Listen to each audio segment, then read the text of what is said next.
Chapter 1. Have you ever considered the extent of my love for vending machines? I'm so passionate about them that I'm willing to spend money on new items even when I'm broke and struggling to pay my electricity bill. But it's not just the goods that captivate me, I adore the vending machines themselves. Their imposing design and the array of unique products they hold make them akin to treasure chests in my eyes. Even the overly carbonated, unpleasant soft drinks have a peculiar charm for me. Despite not being the most enjoyable beverages, I can't resist buying them, knowing that someone else surely will. Why not indulge? And it's not just beverages, there are also various snacks and breads that automatically warm up inside the machine. Moreover, vending machines offer more than just food, they provide stationery, clothes, socks, and even adult items. If you're not enticed by their allure, I might consider calling you crazy. In this modern age, vending machines have become truly remarkable with their unique offerings. I've even embarked on a quest to find a particular machine I became intrigued by on the internet. It was a fantastic adventure, and I've stored all the pictures in my secret folder. But here's the ironic twist, the very object of my affection, a vending machine, became the cause of my downfall. In a strange turn of events, a truck transporting a vending machine had an accident, and the machine came hurtling towards me. Looking back, I might have survived if I had tried to dodge it. However, I was mesmerized by the grandeur of the new vending machine, and I felt compelled to save it. Can you imagine the fate of a person attempting to catch an object weighing over 400 kilograms without any goods inside, and 800 kilograms when it's fully stocked? Unsurprisingly, the outcome was disastrous. That's how a vending machine enthusiast like me met their demise due to a momentary lapse of judgment. I believe my story was meant to end there, but in reality, it had only just begun. As I embraced the cold steel, drifting towards eternal sleep, I suddenly awakened. Relieved to find myself still alive, I couldn't help but worry about the fallen vending machine. As my senses returned, I discovered myself standing near an unfamiliar lake, unable to move or speak, feeling disconnected from the world. Desperate to vocalize something, the word "welcome" involuntarily escaped my lips. I never intended to utter those words, and I silently questioned my sanity, realizing it must have been someone else's voice. Gradually calming myself, I attempted once more, softly saying, "Thank you." Surprisingly, it was my voice, but it sounded unusually clear and articulate. It felt strange to speak with such precision, yet it came effortlessly. With utmost concentration, I mustered my words again. "Please come again. Unlucky. You won." These phrases felt oddly familiar, echoing countless times throughout my life. I couldn't be mistaken, they were the signature sounds of my favorite vending machine brand. No way, this can't be something so absurd. I always loved vending machines to the point of being willing to die for them. It's impossible for me to be reborn as a vending machine, right? I can even see the world outside a sky with small clouds drifting, a vast lake right in front of me. It seems I'm by the lakeside. I caught a glimpse of my reflection in the water beneath me, a tall, elegant rectangular body with sophisticated machinery attached. Truly a beautifully designed machine. Behind the gleaming glass, there was a bottle of mineral water and a small can of corn soup placed next to each other, a masterpiece of aesthetics. The sturdy double-layer construction gave a sense of resilience against storms and disasters. The can was priced at only 100 yen, while the bottle of water cost 130 yen, such affordable prices, yet it hit me, this is a vending machine, isn't it? No way, this can't be true. Reincarnating as a vending machine after death, it's the worst. Or is it? Being able to be reborn as my favorite thing must be a divine gift. But wait, just because you like cars doesn't mean you want to become one. I remember a brat in kindergarten who cried while saying he wanted to be a police car. Either way, there's nothing that can be done about it now, I suppose. The unfortunate part of being a fanatic is that I almost feel glad about becoming a machine. Crying won't help. It doesn't feel quite right, but I need to stop escaping from reality. I shouted again, attempting to dispel my anxiety. You win. Shut up, me. Whatever I try to say will come out as one of the pre-recorded lines of the machine. After trying numerous times, I've more or less figured out what I can say. Welcome. Thank you very much. Please come again. If you win, you get another one for free. Unlucky. You win. Please insert coins to pay the balance. Just these options, huh? Well, it's better than nothing. Having a proper conversation with anyone is definitely impossible. If someone were to pass by, they would surely be frightened by the unorthodox and repetitive way a talking vending machine sounds. Although I'm giving up on communication, there must be something else I can do. Something that a vending machine is capable of. Ah, of course. Selling goods. However, I don't see any customers around at the moment. Without customers, will it really be okay? I don't believe anyone would be foolish enough to place a vending machine in an isolated location, so someone should come by sooner or later. This place seems like it could be a tourist spot. Perhaps there is a mansion or something similar by the lakeside. Even if there are no customers, maintenance personnel should come around to check the machine's inventory and condition. I might as well start searching for a way to communicate for the future. It would be nice if I could move my body, but I've tried a couple of times with no success. However, I can use my willpower to play the pre-recorded sounds. Although, it would be rather frightening if arms and legs started sprouting from my vending machine body. Isn't there something else I can do? I've been replaying the pre-recorded sounds over and over again, which means I do have some control over the functions of my body. The main function of a vending machine is to accept money for purchasing products. That's it, right? Maybe there is a way to retrieve the goods without paying. Since I have nothing better to do, I might as well give it a try. First, let's understand the functions of my own body. I can accept that I am a vending machine and not a human. Parts, electrodes, and goods serve as my muscles, skeleton, and organs. My voice is pre-recorded audio. Unfortunately, I don't have any arms or legs. Right now, I feel calm. Is this a sign that I have accepted the reality of my situation? Stay composed, act confidently, just like the distinction between hot and cold drinks. That's the kind of nonsensical thinking I've had for the past couple of hours. I am a vending machine. Humans can move their bodies through their own free will. As a vending machine, I should be more than capable of understanding my own functions. Believe. Transform. I am a vending machine. Vending machine. Mineral water cold 130 yen 100. Corn soup hot 100 yen 100. PT 1000. Functions, refrigeration, and heat insulation.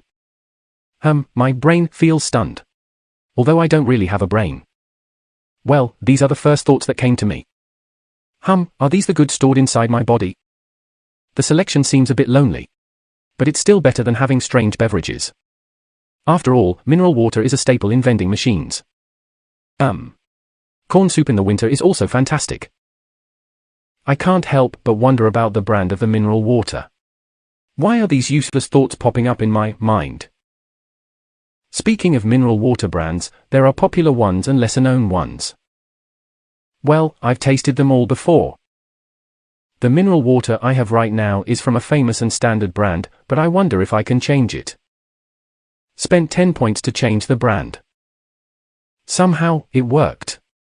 I imagine moving a cursor over the PT and dragging it out.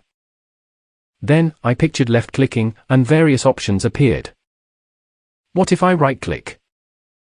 Points can be converted from money. By spending points, I can access new functions, restock goods, and change the selection. Oh, a description pops up, huh? This could be useful. I should explore this further. Chapter 2. I was able to understand these things after my hard work in researching this body. PT stands for points, obviously. By spending these I can restock and change the goods. It can also change the functions of the vending machine itself. What I mean by function is things like the ability to warm up or cool the goods, warm frozen goods, or boil water for cup ramen. There are many possible functions from what I saw, but I only briefly scanned the list. I decided to research more about adding functions, but first, I researched the goods changer. There were seriously way too many goods. I looked through all of them, but they all required points to be bought. As an experiment, I bought milk tea. By spending 10 points I received milk tea, cold, 100. I swapped it with one of the corners that the mineral water was occupying. I could even control the price, so I decided to set it to 100 yen. It seems I can exchange 1 point for 100 yen. Isn't this a system that lets me restock myself with the money I earn? How to say it, it's like way too high-tech. After investigating my body and reading the description, I found that I'm functioning without electricity. Instead, I consume points to serve as power energy. 1 point is consumed per hour, in other words, 24 points per day. That means I need to make an average of 2,400 yen every day to survive. I still have over 900 points left, so I can function for the month. Even so, I should try not to waste points carelessly. I need to have a stable income before I can adventure. Adventure in spending points, that is. There is a reason for my thorough analysis. I'm freaking bored. It's been 2 days since my reincarnation into a vending machine, but so far, no one has come. When I look carefully, it seems like no one will come to this lakeside with no road. Maybe. No one will ever come and I'll die?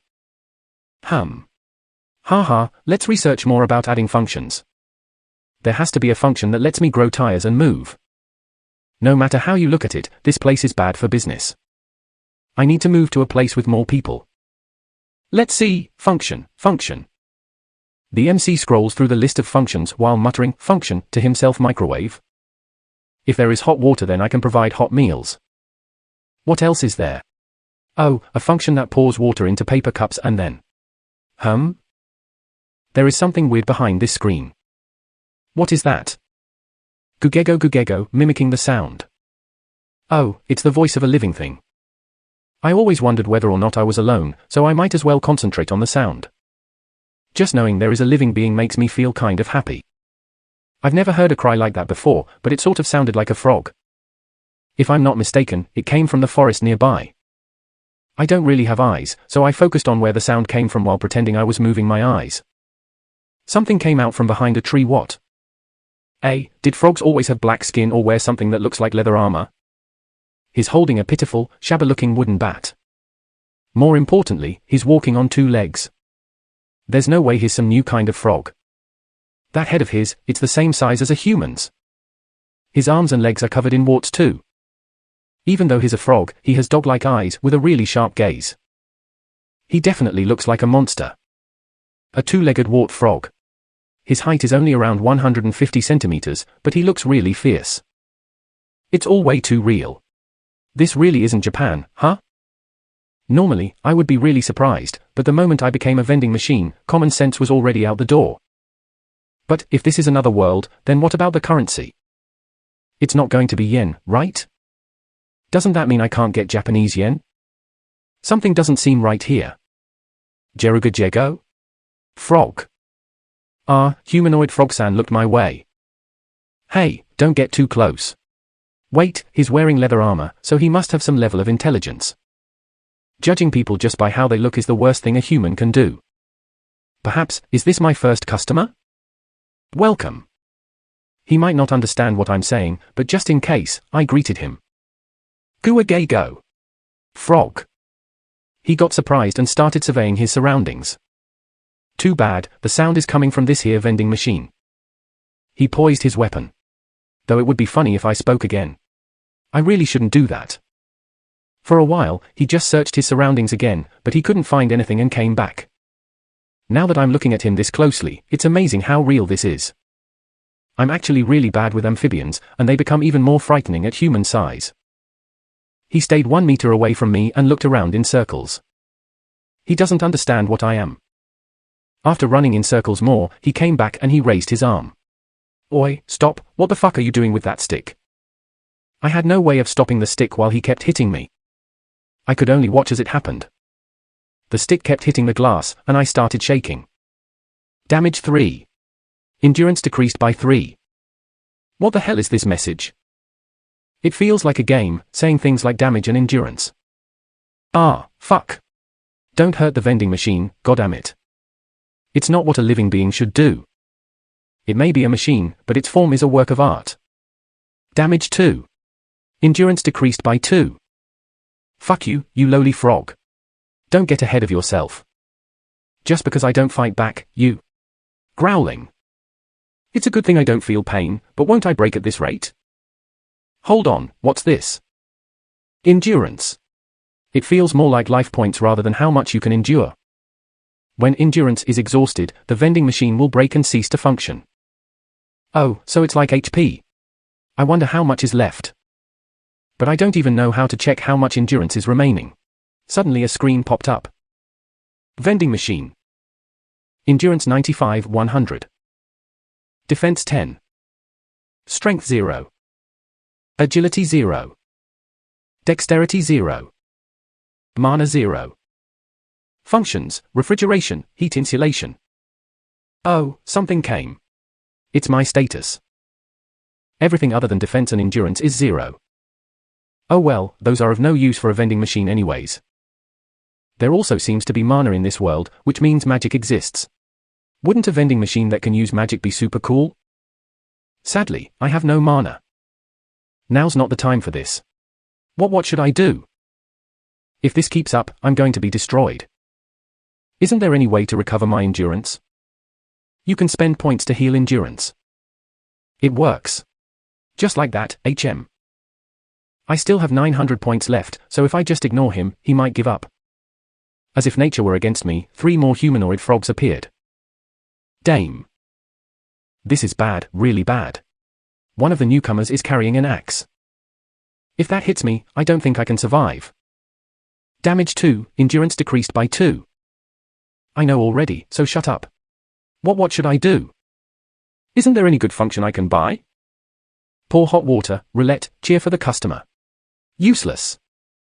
It should be a grand function that can blow away my problems. At that moment, I saw it. The perfect function. Even though I don't have eyes. Transformation, PT 1 billion. Don't tell me, with this, I can transform into a robot or something. Truly every man's dream. Fuck, 1 billion points though. You really don't want me to get it, don't you? It can't be this.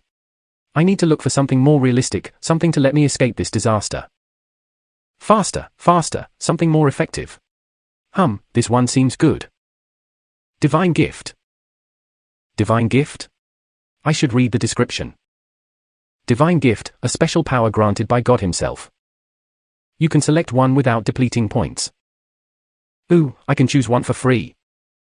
I don't really understand, but it should be something comparable to awesome magic, right? Yosh. This is the way to survival. Body transformation, visibility, movement. Telepathy, absorption, extortion. Sword skills, fire-type magic, water-type magic. Oh, there are also fighting and sword-type skills. I don't have arms or legs, though. Someday I will get transformation, so just wait. Oops, right, it's not the time for this. I don't have mana, so I can't use magic. I might be able to communicate with telepathy, but I have a feeling those frogs don't have good listening skills. There must be a suitable divine gift for us vending machines. While looking through the list, I saw a gift that could save me. Its name is Barrier. The effect listed is: surrounds the user with a barrier extending 1 meter out. You may choose who can enter or exit. This is it. Damage 2, 3, 5. Endurance decreased by 10. There's no time left. Divine Barrier, I choose you. The moment I chose a barrier, I felt a warm feeling inside me. I'm not sure what happened, but for now, barrier, activate. Goji go. Frog. Oh, humanoid Frogsan got knocked away. Haha, he fell on his ass. I gotta say something or my frustration won't go away. You really had fun hitting me, didn't you? Please come again. Haha, oh man, that felt good. It might not understand it though. Humanoid Frogsan seems to have understood my insult and started rushing toward the barrier, but the bluish-white light surrounding me blocked his attacks, preventing him from getting any closer. If you win, you get another one for free. I try to provoke him more. Oh, it seems he's going berserk and rushing towards me again.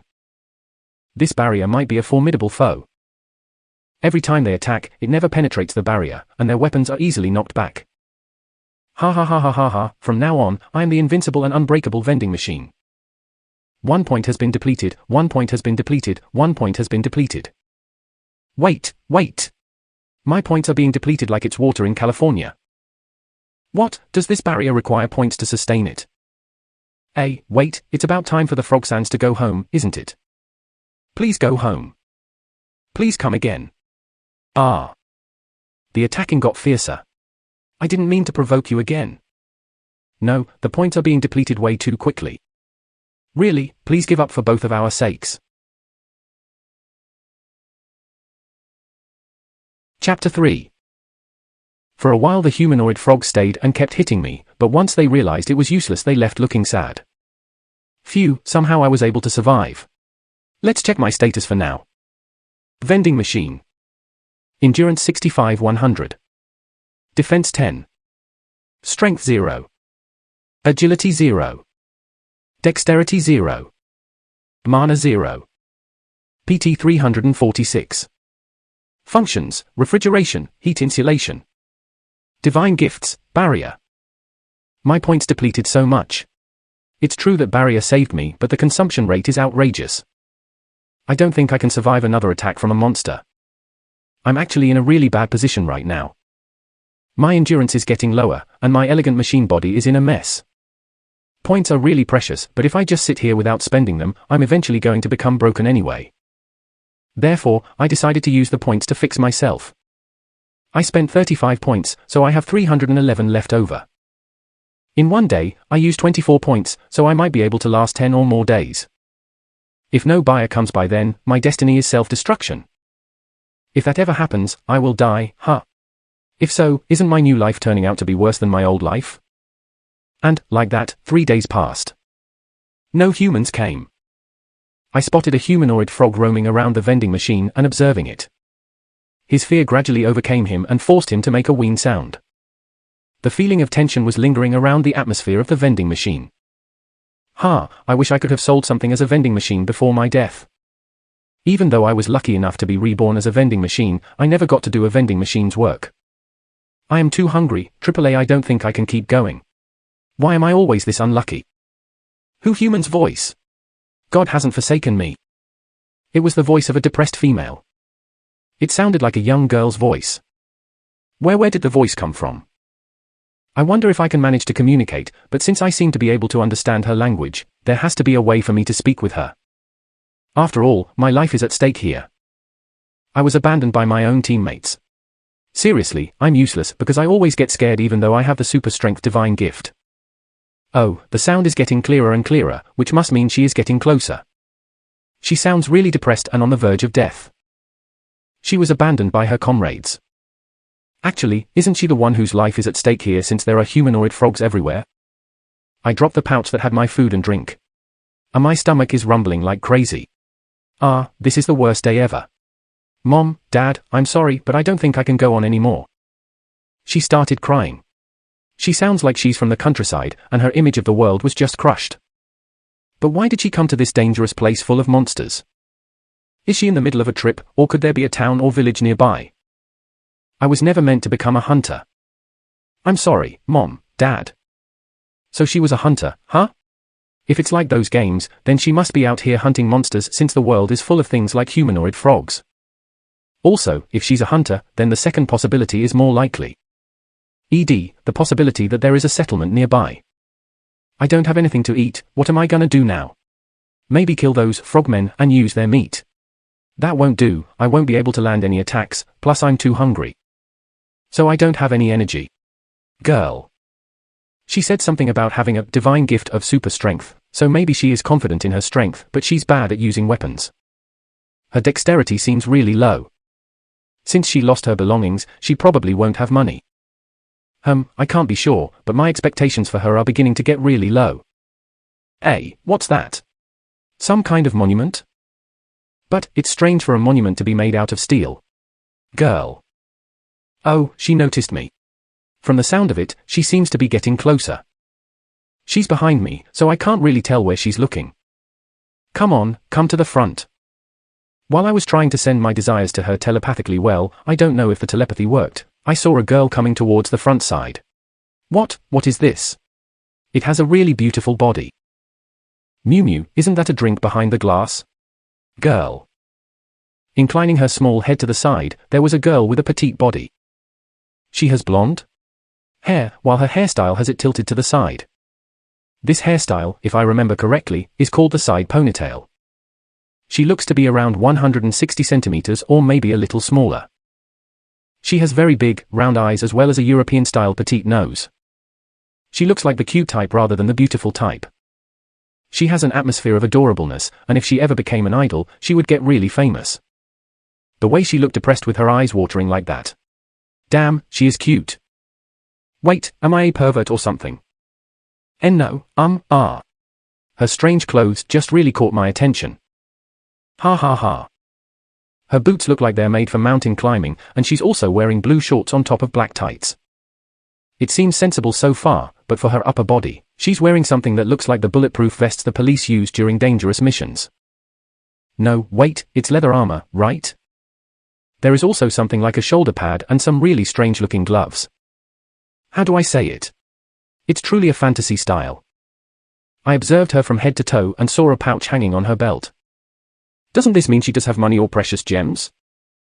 There's water, but how do I get it? There's a bunch of writing, but I can't read it. Girl. I can understand her language, but she can't read the writing. There's already a problem even before buying anything. I need to guide her somehow. Maybe I can get it if I shatter the glass, but that would be a waste of such a good-looking item, so that won't do. Girl. Welcome.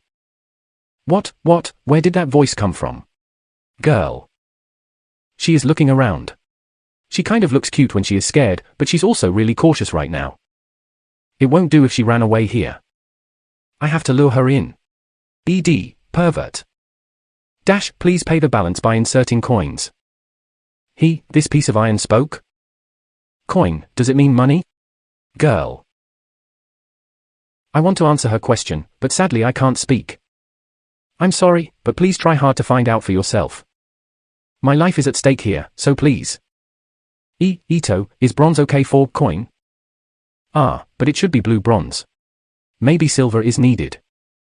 No, wait, is it gold? I don't have that much money. Girl. So this world's currency is bronze, blue bronze, silver, and gold. There might also be higher currencies. I don't know the value of these currencies, though my guess is that bronze has a low value like 10 yen. So to insert a coin, I guess I just put it in this thin hole with the transparent lid. Girl. Is she that careless, or is she just pure? Even in a situation where her life is hanging in the balance, she just puts in money. Her personality doesn't fit her rough lifestyle. But I'm thankful she is still my first customer. Yes, insert it in that hole, all right. All right. And go. The sound of the foreign substance rings through my body. Clank. So she put in a bronze coin. I hope the points increase. The coin is different. If you gain the coin changer function, you can convert it to points. Seriously? I remember seeing something like that before. Wait for me. Ito, around here. Found it. It costs 100 points, I can do this. What, so a bronze coin won't do, huh? Some number is showing. 10? Eto, 1 bronze and it increases by 10, if the number 1000 below it means anything then. So each item is worth 1 silver coin each. If I have that much, then I can pay for my dinner. What?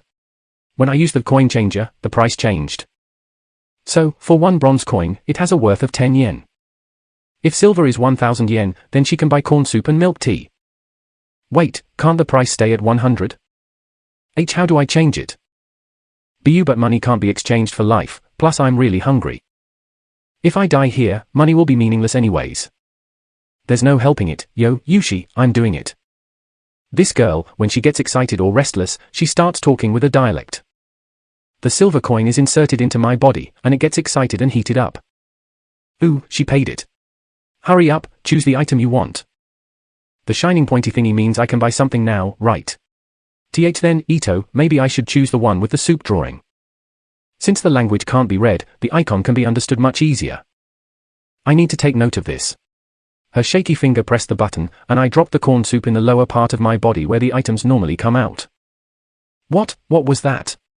I think I heard something from below. Girl. With caution, she looked towards the place where items are dispensed. Yes, good call. Come on, be brave and take it. Should I put my hand in? If I do, will it eat me? Girl. Chapter 4. Fua, I had a really good sleep. It's a relief no monsters showed up, the girl remarked. The young girl woke up and absent-mindedly patted her chest. Despite her petite stature, she had noticeably large breasts. The leather armor she wore somewhat restrained them, but if viewed from below, their shape revealed a deep cleavage. I lost quite a bit of money. Nevertheless, I managed to feed myself well, so thank you very much, she expressed her gratitude towards the vending machine. The girl bowed politely, displaying her kindness. Truthfully, I should be the one thanking her. After all, her patronage has sustained my existence. Thank you. Having a pre-recorded voice feature installed in the vending machine is truly a blessing. I was able to express my gratitude properly. Yes. No problem. But, can you talk? The girl inquired. I wanted to respond, but I couldn't think of a suitable audio. Is there a way for me to convey my feelings? Could it be that you can only say specific things? One of my friends specializes in researching magic items. Her name is Ermin. Oh, I forgot to introduce myself. I'm called Raymise, she introduced herself. I must remember that. Raymise was my very first customer. I won't forget. One of Ermin's inventions is a device that captures and reproduces voices. She believes it could be useful for automated advertisements. Are you perhaps similar to that? If so, it would make me really happy if you could say something, Raymise speculated. Oh. An opportunity to communicate has presented itself. Surprisingly, she has keen instincts. My initial calculations were pleasantly mistaken. Welcome. Wow, you understand. Ermin would be incredibly surprised if she saw this. Oh, if you'd like, you can use welcome instead of yes. Also, it would be great if you could come up with another phrase for no, Raymise suggested. This is amazing. It's a brilliant idea. If I can say yes or no, then I've already reached a level where I can communicate with her. Of course, I'll accept her offer. Too bad. Pew, so you want to use that as no? Raymise chuckled. Welcome. Well then, right. I see. Can you tell me your name? Raymise inquired. I can't provide an answer even though I want to. I'll pray for a future where I can communicate naturally. Too bad. No. So you can't even tell me your name, huh? Somehow, that's really sad. Yes, why are you here? Do you have an important mission or something? Raymise asked. Too bad. How should I say this? Could it be that maybe, possibly? You are lonely? Raymise speculated. How did she know? Maybe she possesses some kind of divine gift that allows her to understand the emotions of sentient beings like me. Welcome. I knew it. You seemed really lonely when I observed you from a distance, Raymise remarked. What? Do I truly appear that pitiful? It is true that a solitary vending machine sitting on the lakeshore would give off a sense of loneliness. Is it okay if I move you? Raymise asked. Welcome. Just like that. Perhaps, if you'd like, we can leave this place and meet Ermin. She might be able to find a better way for you to communicate, Raymise suggested. Welcome. I would really like to leave this place, but how does she plan on moving me? I highly doubt she'll just carry me on her back. A tiny girl like her wouldn't be able to handle the weight of a vending machine alone. So, I can move you? Great, I was worried that I might be intruding, but I'm glad that's not the case, Raymise stated. Hey, what are you trying to do by leaning on me like that? Raymise, could it be that you're trying to embrace me? No way. Don't tell me you've become a vending machine enthusiast too. You're Shotto. Raymise exclaimed. Huh? Why am I levitating? Hey, what is this? A tiny girl is carrying an object that weighs more than 500 kilograms. It's a bit heavy, but I can manage. Show, Raymise strained. Oh, I'm moving. She's a bit slow, but really, Raymise, you're amazing. So this is her super strength divine gift. Her fingers are pressing into me a bit, but I won't complain since I'm the one being carried. Oh, the lake is gradually shrinking in the distance. I won't deny that I have some sentimental attachment to this place. After all, I've been gazing at this scenery since the moment I arrived in this world. With gratitude, I decided to pay my respects to the lake in my heart. Thank you. She walked for 2 hours while carrying me, before finally setting me down near a large boulder. Let's rest here for now. I should buy that creamer-flavored yellow soup. I'm getting hungry, Raymise mentioned. Since the moment I met you, luck has been on my side. I haven't encountered any frogmen even though this is their territory, Raymise expressed. That's not entirely true. There may not have been any battles, but I definitely noticed humanoid frogs observing us from a distance, fear evident in their eyes. Perhaps rumors about me have spread among them. She seems really hungry. Corn soup won't suffice. I need something substantial, something that will truly fill her up. Currently, I have 268 points. I'm scrolling through the list of 10-point items. My point balance is a bit low, but Reimi's has been a great help, so it can't be helped. Let's see, I need a food item with high calories and a satisfying texture. Oshiruko red bean soup might be a good choice since girls tend to enjoy sweet things. However, foreigners usually dislike red beans. Apparently, they think it resembles mud or something. In that case, a hamburger or cup ramen would be suitable, but both require special functions. Since I don't have enough points to spare, they're not viable options. Something canned. Ah, right, there was something like that. It's quite famous. However, it costs 30 points. I had hoped to buy an Odin a fishy soup with boiled eggs, radish, yam cakes, and fish cakes in a soy-flavored dashi broth. But I suppose the higher quality ones that yield more profit also come at a higher point cost. I should keep that in mind. I really need to minimize my point expenditure here. I can't choose something so expensive. Therefore, I should select an item priced at 1,000 yen or 1 silver. Ah, I recall there were snacks too. Let's see. Ah, here it is. It's not exactly potato chips, but it's a product made from hardened and baked mashed potatoes. I quickly swapped it with another bottle of mineral water. Phew! That surprised me. Something was glowing. Ah, one of the food items changed? What's this red package? Does it contain food? Reimi's exclaimed. Welcome. Ah, I see. Maybe I should buy it since it's the same price, Reimi's contemplated. Her hunger triumphed over her curiosity as she eagerly tore open the bag with her mouth. Fua, what's with this texture? It's so salty, but I can't stop, Reimi's remarked. She bought mineral water and enjoyed it alongside her snack. It seems she's hooked. Well, I can't blame her, it truly is an irresistibly delicious snack. Ah, my money is being depleted, but I can't stoop, Reimi's exclaimed. Thank you. I conveyed my gratitude. Her wallet's sacrifice will not be forgotten. I earned 6 silver, equivalent to 6,000 yen. That's 60 points, so now I have 320 points.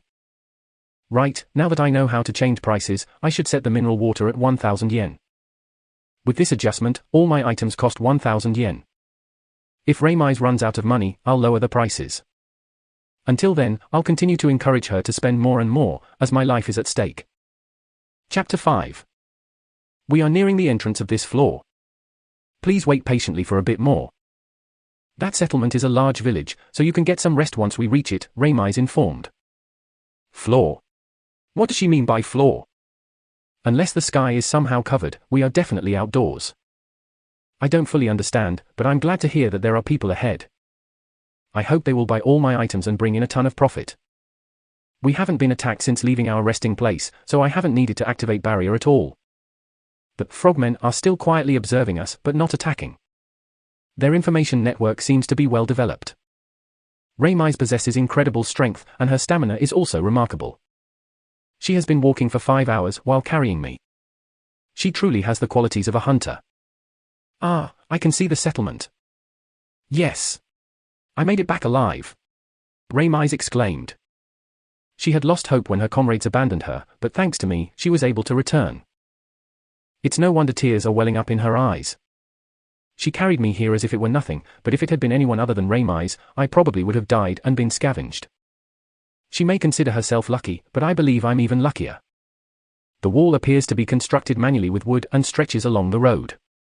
It reaches a height of 2 meters. This settlement is turning out to be quite substantial. At the front gate, 2 muscular, bald men wearing dirty leather armor were standing. They could easily pass as fantastic pro wrestlers in the future. Oh. If it isn't Reimi's. Thank God you're all right. Your friends came back looking half dead, so I was really worried, said one of the men, a pro wrestler. The man spoke with a wide smile, indicating his relief at Reimi's safe return. He had a scar that seemed to be caused by a sword. Despite his intimidating appearance, he seems to have a kind and caring personality. Yes, I somehow managed to survive. Kario-san, I'm sorry for causing you to worry, Reimi's replied. After setting me on the ground, Reimi's bowed to them. She truly has an adorable personality. The guard with the X scar on his forehead was staring at Reimi's, while the other guards were engaged in conversation with narrowed eyes, almost smiling. I'm glad you're all right, but what is that thing? Karios asked. Oh, this? I found it by the lake shore. I think it's some kind of magic item. When you insert money into it, it dispenses items. Isn't this boy amazing? Ramiz explained. Boy?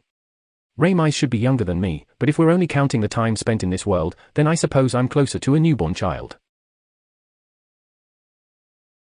This must be the experiment of some magic item researcher or a treasure. But I've never heard of something like this appearing on the lakeshore floor of Clearstream. And we've been gate guards for, what, 5 years, Golsu? Karios pondered. Golsu replied quietly. So the man with the sword scar is Karios, and the quiet one with the X scar is Golsu. Karios seems to be the spokesperson for the two of them, as Golsu is exceptionally quiet. If it's an invention, am I not allowed to take it? Ramiz asked. Well, I was just speculating. Besides, anything picked up in a dungeon belongs to the person who found it. It's common sense in a dungeon, Karios explained. Dungeon? Wait, you guys have been mentioning floors, so this place is the first floor of a dungeon. But wait, there's a sky here too. No matter how you look at it, it doesn't seem like we're underground. What's really going on in this world? You mentioned being able to buy items by inserting money. Can we buy something right now? Karios inquired. Yes, I think it's possible. Right? Ramiz turned to me and asked, but the answer has already been decided. Welcome. Whoa, what was that? I just heard a man's voice, Karios exclaimed. Ah ha ha ha. It's all right, Karios-san. It was this boy who responded, Ramiz explained. Welcome. For real? I've never heard of a talking magic item. Something like this could fetch a high price. Karios muttered. I won't sell it. This boy and I will go meet Ermin together. Ramiz declared, spreading her arms as if protecting me. She's such a good girl. Even though I tricked her with the high prices for the sake of my precious points, I feel sorry for deceiving her. Oh, that psycho magic item crafter Ermin? She stayed in this settlement before. She's incredibly knowledgeable, so that's a good idea, Karios commented. His description is making me worry. A crafter being called a psychopath even before mentioning her name can't be a good sign. Somehow, I don't really want to meet her. I know, right? So, what do you guys want to buy? Ramiz asked. Well, since you're the one convincing us, it must be safe, but 1,000 meaning 1 silver, it's not cheap. Oh. How does this item work? Karios questioned. That one is a refreshing water. And this one is a tea with milk inside. These two are really cold. And the one below is a warm yellow soup. The last one is this red thingy that tastes like a fried zujuma, Ramiz explained. So there are warm and cold items. Then, I'll take the soup and the fried thing. What about you, Golsu? Karios asked. I'll take the sweet milk, Golsu replied. Please pay the balance by inserting coins. They were a bit surprised, but with Ramiz's assistance, both Karios and Golsu managed to insert their silver coins for the transaction. Once they completed the purchase and received their items, I thanked them by saying, please come again in the future. Ah, the soup is really warm, Karios commented. This one is quite cold, Golsu added. They both drank their items in one go. What's this? Hey, this taste is way too good, Karios exclaimed. This one is delicious too, Golsu agreed. What about this fried thingy? Oh, this is amazing. It's kind of rich, but I can't stop, Karios said. Give me some, Golsu requested. Ramiz looked incredibly happy witnessing their exchange. She was on the verge of tears of joy. If I had a face right now, I would probably be doing the same. Karios was being a bit stingy and didn't give much of the potato snack to Golsu, so Golsu ordered one for himself. Then, when Karios saw Golsu enjoying the milk tea, he got curious and decided to try it as well. Both of them liked the product so much that they ended up buying all the different items from the machine. Karios's favorite was the corn soup, while Golsu's was the milk tea. I made a profit of 9,000 yen, equivalent to 9 silver coins. I'm grateful to my wealthy customers this time because my points have increased by 90. Wow, this is amazing. The quality is extremely high, and it even offers items at different temperatures. Hey, can't you leave it here? When we're on watch, we can't go too far. If you leave it here, it would really help us out, Kario suggested. True, Golsu agreed. Ah, I see. If I were placed here, there would be regular customers, and my income wouldn't be too bad. Should I do that? But I don't want to be separated from this boy, Raimais hesitated. If that's the case, you can bring it around occasionally. If you do, I'll definitely buy something, and I'll also tell others about it, Karios proposed. Why not buy a rope? It will make it easier to carry, Golsu suggested. Oh, that's a good idea. It would make it easier for Raimais to transport me. Being carried by a beautiful girl is not a bad thing, but a rope would definitely be more practical. Ah, that's not a bad idea. Would you like that too? Raimais asked. Welcome. Okay then, I guess it's settled. I'll come here together with him sometime later, Raimais confirmed. Oh, do your best. With this, maybe our watch duty will be a little more fun, Karios remarked. It would help us, Golsu added. With this, I'm glad because it seems like I've secured a stable income. Since points are everything to me, I want to quickly add new items and functions. Collecting points is my top priority. Let's go to my inn. We have to move on with things before. Raimais trailed off, the meaning of her statement unclear. I'm sorry, I bankrupted you. If I can create some extra income, I would like to share it with you. I might check on that later when I'm bored, I thought to myself, feeling apologetic towards Raimais. As we approached the settlement, I noticed that each camp seemed to serve as a shop or lodging area. The people around the gate were casting curious gazes in our direction. Raimais pointed towards a 2-story wooden building and said, "That's the inn I was staying at." The inn stood before us, and it seemed like a cozy and welcoming place to rest.